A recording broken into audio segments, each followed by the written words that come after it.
Right, so I was supposed to actually do this video when I was down south in Cornwall.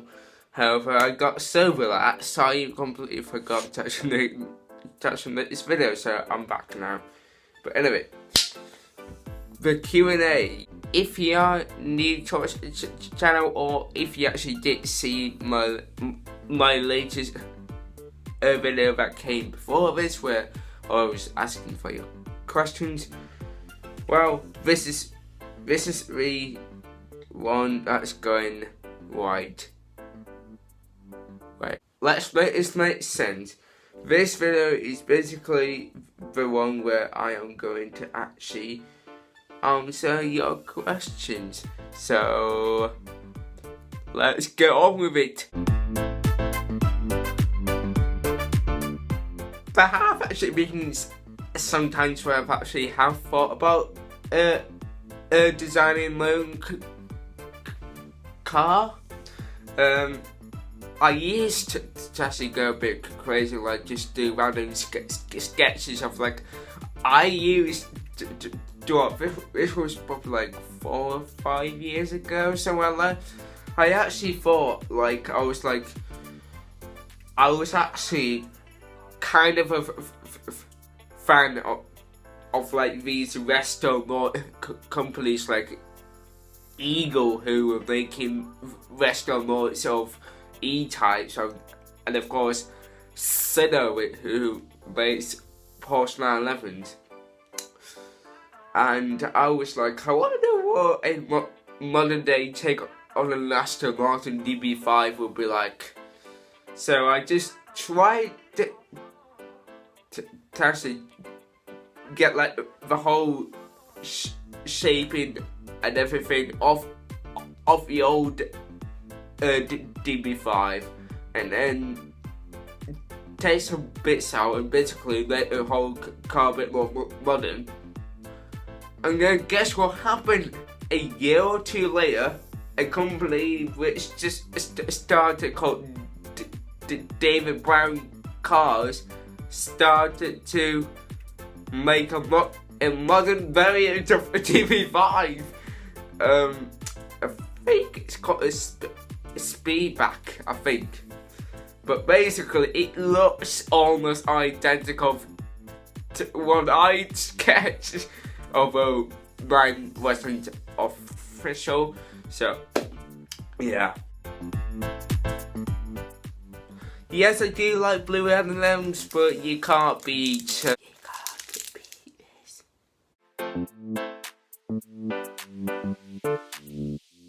The way I think the industry is going in like the next 5 or 10 years is, of course, the whole future is going completely electric, and as each year goes through, we're going to see the likes of Lamborghini's new car, which is based on the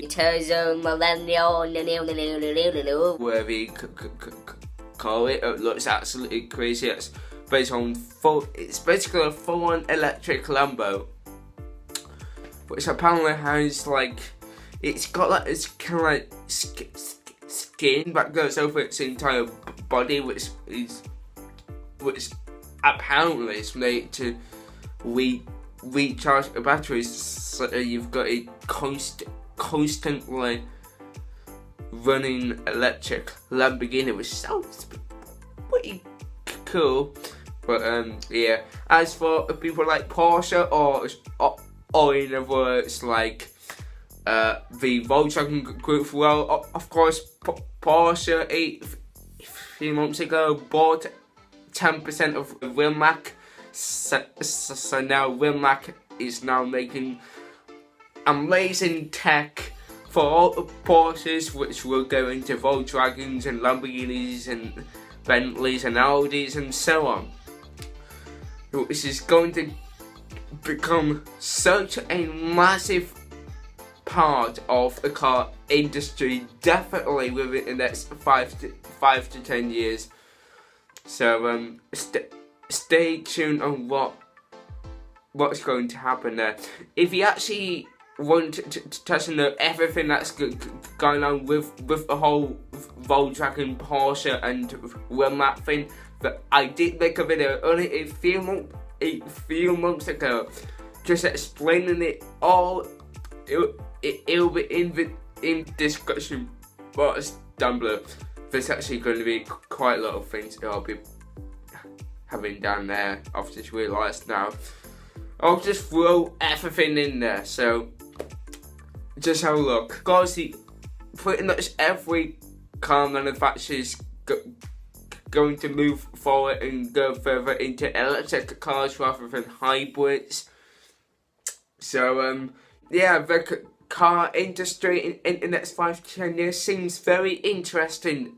Definitely a route I wished the car wouldn't really take. However, the features got to move on, and of course that means that petrol cars are going to raise more value, and you know. I'm actually looking pretty freaky here because it is getting a bit dark.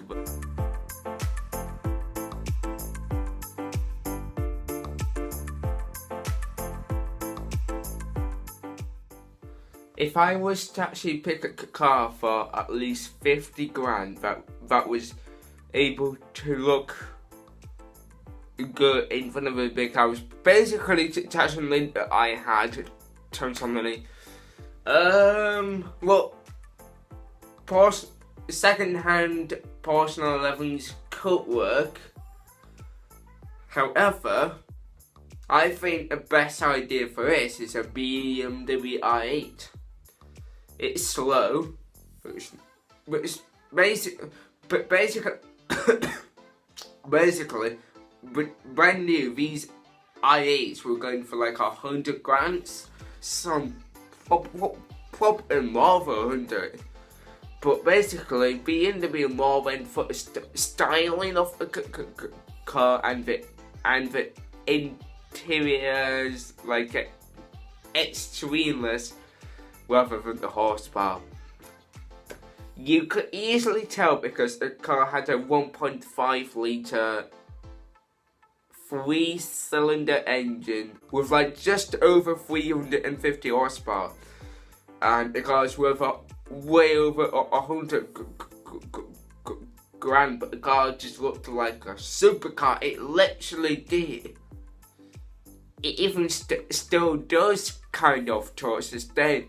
But since because of how many they made, the car's values have already gone down by more than 50%. You could probably get one for like between 40 and 50 grand now. You actually could get a Nissan GTR for that price as well, but the i8 looks more like a supercar than a Nissan GTR. I personally would say.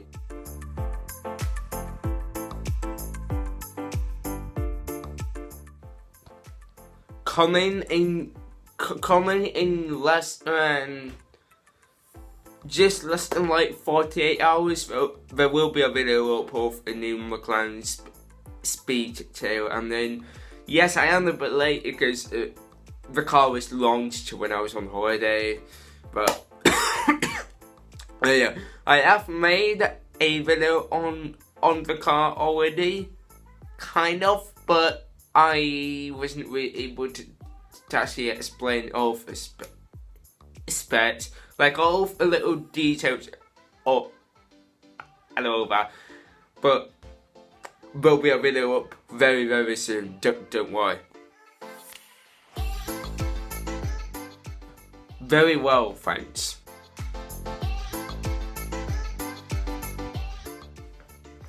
Right, so the Audi R8,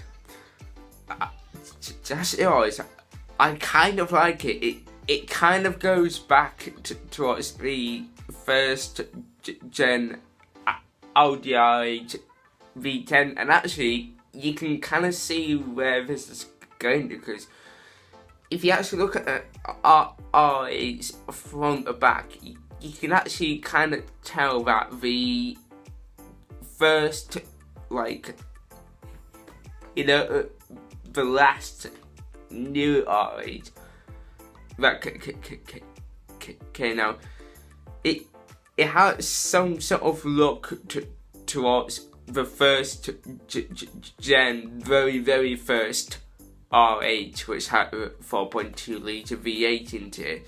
The Generation 1 V10 R8 came out, and then those mesh bits basically just joined into one massive line. It just went all across the car, and that's exactly what I've done with this new one. And I've got to be honest, I really do like the look of the new R8 facelift. I will be making a video of one quite shortly, so stay tuned for that.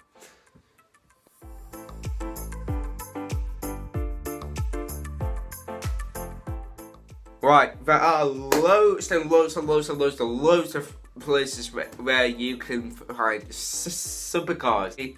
Yeah, there's about 4 or 5 which I would recommend. First one is Monterey, especially during Monterey Car Week, which is usually in August. That place is always buzzing with cars, like whatever what you can think of from the back of your mind. Even the rarest cars in the world, you will see there at least at some point within a week. Nice place, London. There's always like a mix and match where there's some parts of the year are really good or really awful. The reason why I'm saying that is because sometimes you would usually find amazing places in nice place during like August-ish, but sometimes you see the best cars in like September, sometimes even near Christmas, which is a bit weird. Of course, you got places like Monte Carlo, which of course you know exactly why. Dubai, of course, there's cars there day in, day out, craziness, oh my god. Anyway guys, I'd like to thank you very much for this video. If you did, please smash a like button. Apart from that guys, I'd like to thank you very much for watching, and I'll see you in the next video.